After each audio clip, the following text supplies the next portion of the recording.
Don't go outside. Don't stay inside. Don't do anything. The results may surprise you. Welcome to Vale.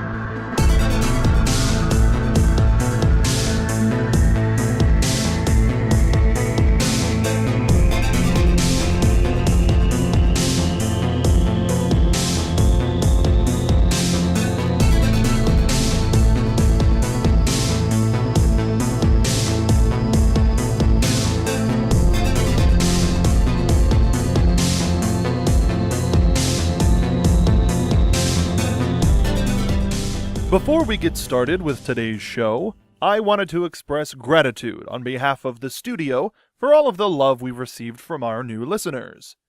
Every instance of your mentioning the show, whether it be publicly or in private, have been documented by our interns and will be placed in the proper files for legal purposes. Worry not, Vale. This information will only be used by the station to make sure our numbers stay consistent. Forever. Time for the news.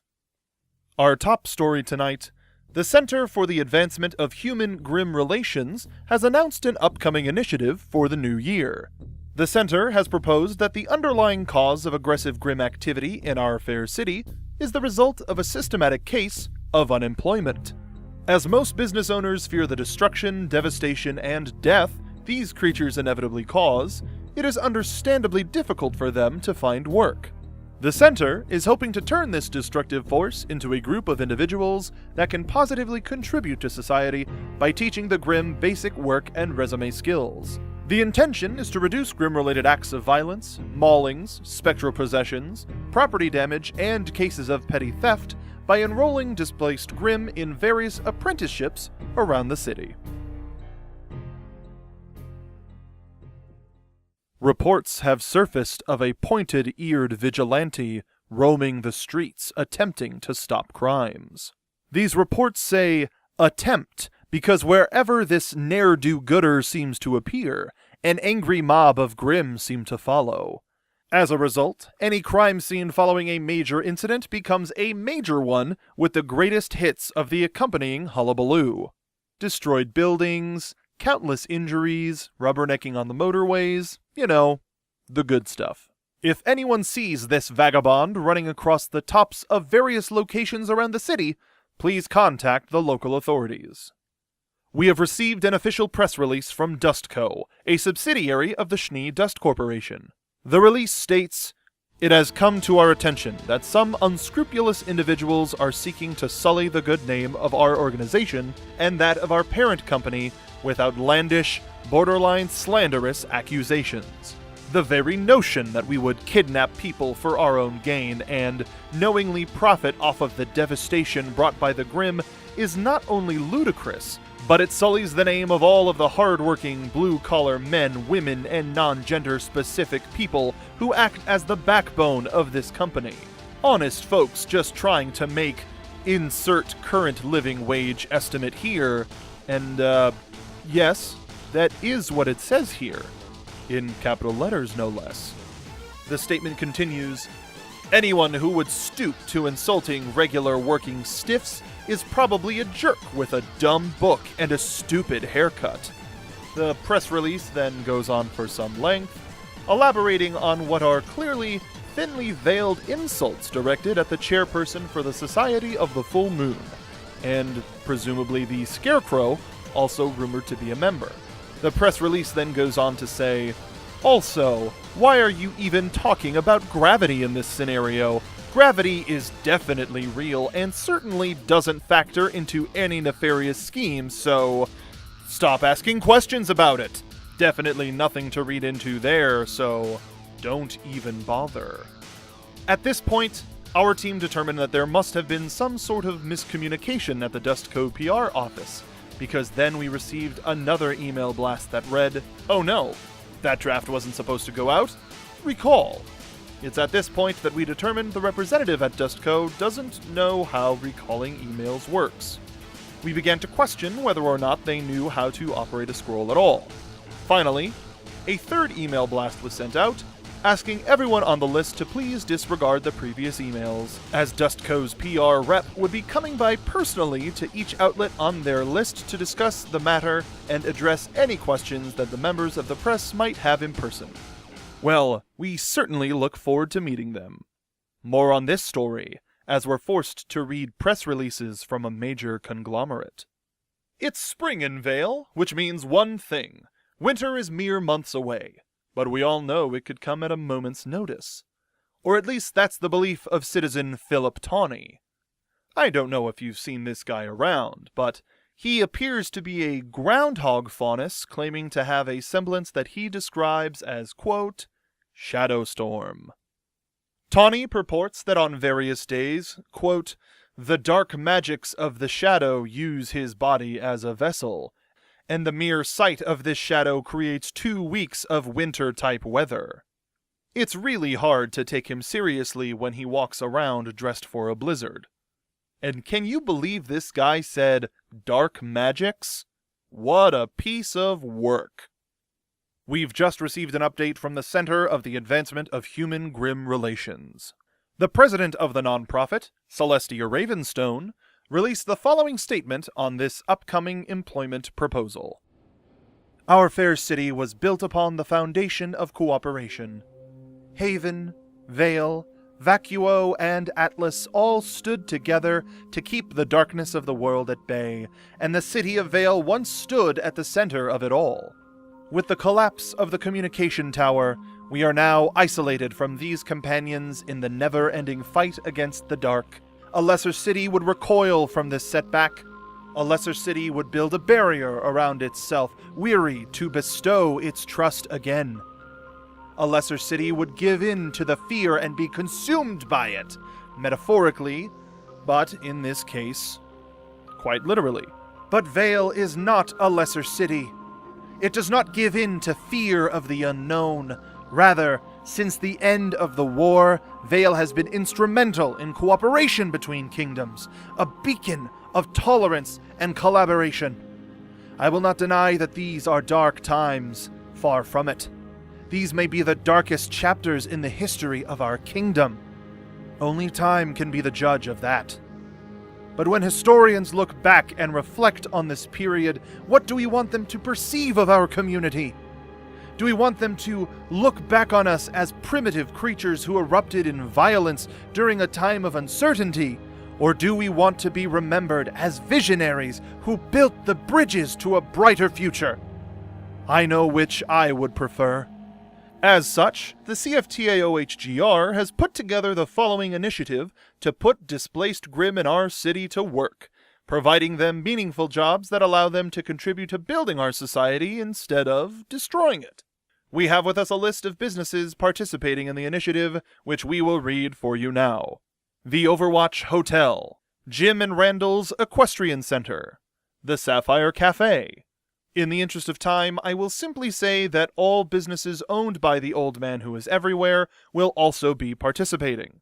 Dust Ya Later, Rose All Day Winery, Remnant Apparel, Periwinkle's Sword Gun Emporium, and finally, the Vale Community Radio Station. Listeners, I will be frank with you. This announcement comes as something of a surprise. Our station has always made strides to be inclusive as we hire people from all sorts of backgrounds. Our hiring practices have always focused more on enthusiasm and ability rather than race, gender, orientation, or quantum state of being. Everyone from faunus to shadow people have always been welcome additions to our staff. However, I wouldn't be honest if I said I didn't have some reservations about our station's participation in this initiative. That being said, station management has never steered us wrong before, so I remain confident in their decision. I'm sure that cold pit of dread I'm feeling in my stomach is the result of me reflecting and dwelling on my own mortality, and has absolutely nothing to do with the thought of what station management would do to me if I chose to defy them. You know what? I'm looking forward to meeting the newest member of our radio family. Can you feel it?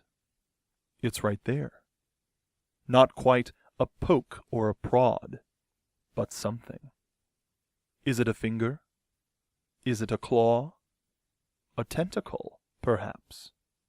How should I know? You are the one feeling it.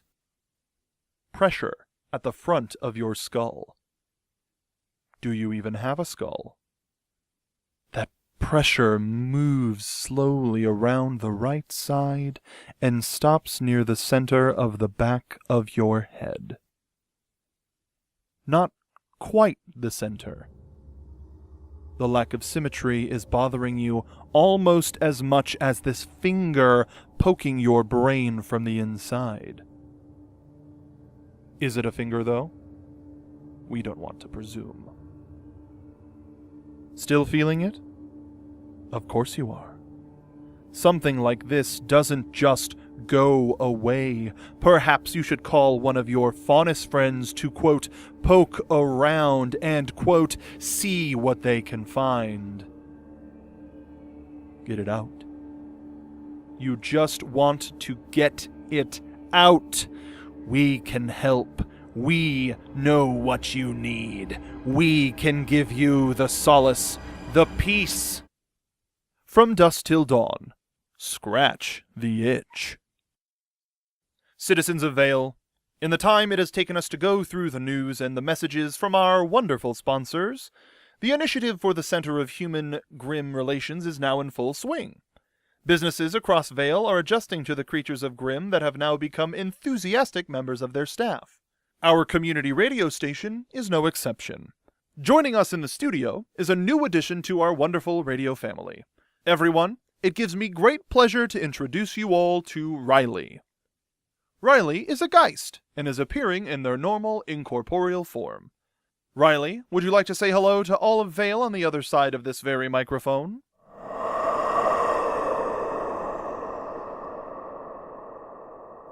Right. Well, there will be plenty of time to work on your on-air presence. It's only your first day, after all. Now, I'm sure our intern Merlot would love to continue giving you the studio tour. Let's not keep her waiting. It would be rude, not to mention I really have to get on with the show. You know the old saying, the show must go on. Forget it. I don't care what connection you have with station management or what sort of social program you are enrolled in. I will not stand idly by as one of the creatures who nearly demolished our city floats into this publicly funded studio and starts demanding favors. You work your way up the soul-crushing corporate ladder just like everybody else. No. Stay back. Merlot! Call security! No! Get away! Help!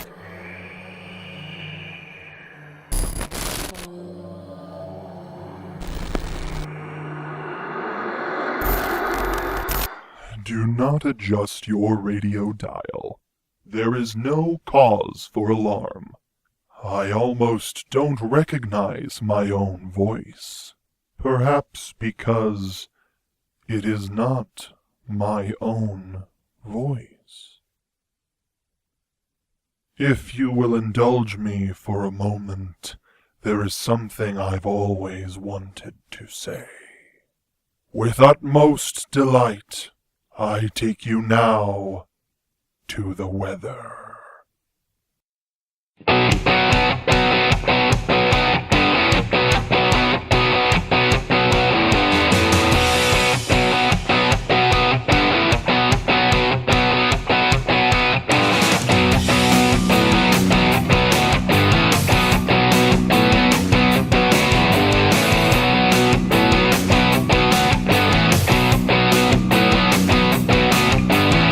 I am the father, now hear me roar. You made a big mistake, I'm here to settle the score.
Welcome back.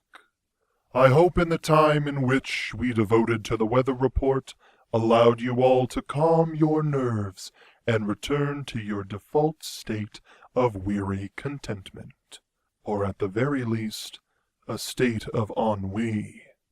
I suppose it depends on how your day is going. If not, cheer up. After all, you do remember that my fellow Grimm and I are drawn to negative emotions, don't you? Bill was certainly reminded of that very fact a few moments ago. Don't worry. I will happily return both this studio and Bill's body back to their full control, but before I do, I have something to say. It's very rare that I have a set of operational vocal cords at my disposal, so even though they are not mine, I would like to take advantage of them while I have the opportunity to do so. Citizens of Vale, I am sorry for what has happened to you.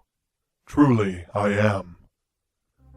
Though I was not a part of the hordes that caused the destruction in your great city, that doesn't mean I am absolved from doing everything in my power to set things right. That is why I am working with the Center to try to do something good in the wake of overwhelming despair.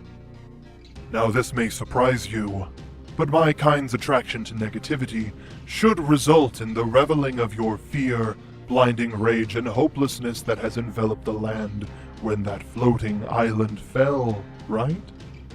Surely this must be a renaissance for my fellow Grimm and I, the dawn of a new era. Well, not dawn, as we are born from the darkness, but you understand. Why am I not using this opportunity to strike fear into your quivering hearts? It is true.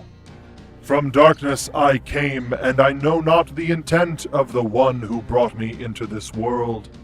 But one day, to the darkness I shall return. Humanity, however, was born from both the light and the darkness, yet time and time again it consumes, destroys, kills. Your kind will even go so far as to murder one another over superficial differences, pieces of plastic that only have value because you say it does, or, like my kind, because you enjoy it. So which species, then, is it that is the greater evil? The one that was born to destroy, or the one that was given the knowledge to make that choice themselves? Despite your species' capacity for war and strife, many of you maintain that the hope and the light are worth fighting for, and that humanity is worth saving in spite of its shortcomings.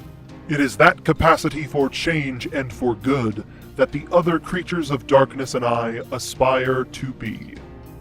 Mankind, though selfish and often immoral, can always choose to be better. That is what we hope to be as well. We want to be able to choose to rise above the darkness that spawned us, above the base desires that compel us to kill and maim.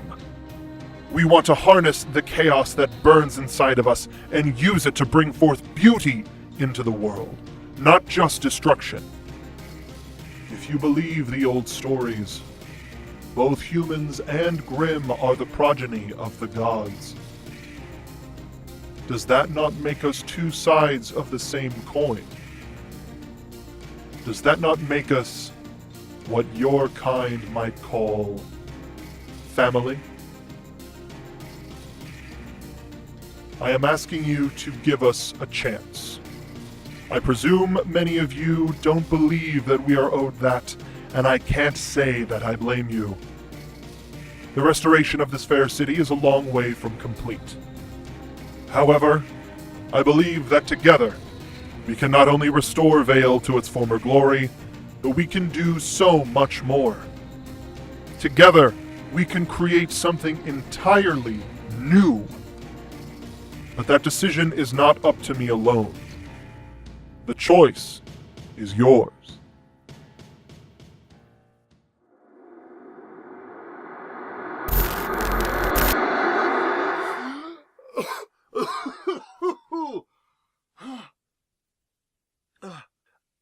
Thank you, Riley, for that candid introduction. I admit I might have been a little hasty to jump to conclusions that stemmed from my own preconceived notions. Thank you for your patience with this old-fashioned radio host. And thank you to all of our patrons for keeping their hearts, minds, ears, and other orifices open to their words. It looks like Merlot has returned to finish giving you the station tour. Merlot, be sure to show them where station management likes to hide the vanilla creamer in the break room. But remember, you didn't hear it from me. Welcome aboard, Riley. And welcome to our family. Listeners, I've heard it said that if you really want to understand another person, you should walk a mile in their shoes. That person has obviously never had their body hijacked by a geist. I can't say that I fully condone their method of possessing me against my will, and it seems someone hasn't finished reading through the new employee pamphlet Human Resources provided. Maybe they saw the word human and assumed it didn't apply to them. I'll have to make a call to see if we can get that updated. I can understand what it's like desperately needing to be heard. I've had a platform and an audience for some time, and when those things are a part of the everyday banality of life, you forget the power and the privilege that comes with them. Believe it or not, there was once a time when I was unable to find my voice. It was a difficult time, one in which it was exceedingly hard to find my way in the world, so I can empathize with Riley's enthusiasm at wanting to be heard. Much like every generation that came before us, we live in a time of uncertainty. Neither you nor I know what tomorrow will bring. Only Tom in accounting has the semblance of clairvoyance, and good luck trying to get a word out of that guy. For the rest of us, the unknown is the only certainty we can rely upon. So when we get up tomorrow and make the choices that will eventually, but inevitably, become our history, what sort of legacy do we want to forge for ourselves? What kind of world do we want to leave behind?